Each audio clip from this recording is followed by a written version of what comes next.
Biglaan nga ang ulan ngayon mga kadarsi, kaya nagtulong-tulong na kaming ayusin ang mga nababasa. Kinuha ko na nga yung mga kahoy sa labas ng bahay, kasi pag nabasa yun mga kadarsi, wala kaming gagamitin, lalo na sa pagsaing. Si mama nga mismo ang kumuha nitong mga kahoy na ito, sobrang sipag naman. Sa mga ulan nga na nagdaan mga kadarsi, marami din naman natumba na kahoy. Kaya doon sa part na yun mga kadarsi, kinuha ni mama yung mga pwede pang panggatong. Kinuha na nga rin ng aking mga kapatid, mga kadarsi, yung nilabhan nilang damit na uniform. Dahil nga mga kadarsi kapag nabasa yan, wala sila susutin bukas. Pagtapos ko nga pinasok ang mga kahoy mga kadarsi, binigyan ko na ng pangsahod yung mga part na pwedeng pagtuluan ng tubig. Gaya nga ng mga sinabi ko mga kadarsi, kapag umuulan dito sa amin pati sa loob ng bahay, pumapasok yung tubig. Nilagay ko na nga yung mga bagay na pwede kong isahod sa mga tumutulong parte ng aming bahay. Gaya nga kabilis dumami yung tubig sa harapan ng aming bahay. Ayan sobrang lakas ng ulan.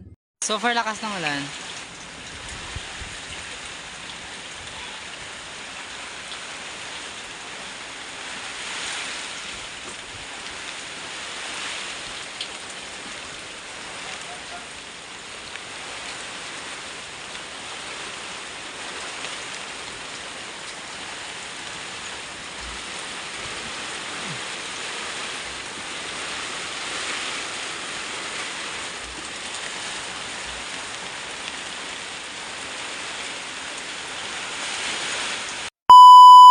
Pagkatapos ko nga ayusin yung mga tumutulo sa aming bahay, naligo na rin ako sa ulat. Kitang-kita naman mga kadarsi na pumapasok na yung tubig sa aming bahay. At malapit na nga mapuno yung mga batsa, palanggan at timba. Sinabayan pa nga ng malakas na hangin ng ulan mga kadarsi, ayan.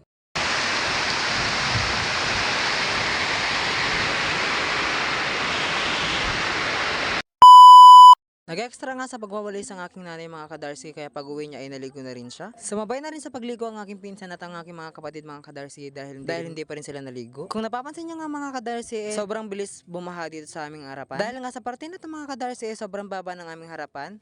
Bale, dito nagpapondo lahat ng tubig. Buti na nga lang mga kadarsi, kalapit kami ng bukid. Dahil doon pumupunta rin yung mga tubig. Inutusan pa nga ako ng aking kapatid na picturean ko daw siya. Uy! Pagkatapos nga ng ulan mga kadarsi, ganito yung makikita nyo sa likod ng bahay namin.